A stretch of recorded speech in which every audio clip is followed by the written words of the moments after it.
আচ্ছা ভাই, আপনি তো আর আগের মতো এমবি মিনিট নেন না, কাহিনী কি? কোনো সমস্যা আছে নাকি? নাকি গার্লফ্রেন্ডের হাতে ব্রেকআপ হয়েছে? এ ভাই কি কন বেকার বউ কে? আপনার দোকানে এমবি মিনিটের দাম বেশি, সেই জন্য আপনার দোকান থেকে নিয়ে নেয়। শাহেন, জি ওস্তাদ। ওই সোহাগ আমার কাছ থেকে রেগুলার এমবি মিনিট কিনছে, এখন আমার কাছ থেকে এমবি মিনিট কিনে না। এর কাহিনী কি? ও কোন থেকে কেনে এমবি মিনিট? এটা তুই খুঁজে বাইর করবো, যা ফলো কর। ঠিক আছে ওস্তাদ, আপনি কোনো টেনশন করেন না, আমি বাইর করে নিয়ে আসতেছি ওই এমবি মিনিট কোন থেকে কেনে।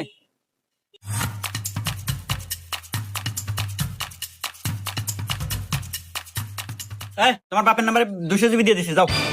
আচ্ছা ভাই। আচ্ছা ভাই আমাকে ওই আগের অফারটা দেন তো। আচ্ছা দিতেছি। এই কাহিনী ওস্তাদ দেখে আমি এখনই জানাইতেছি।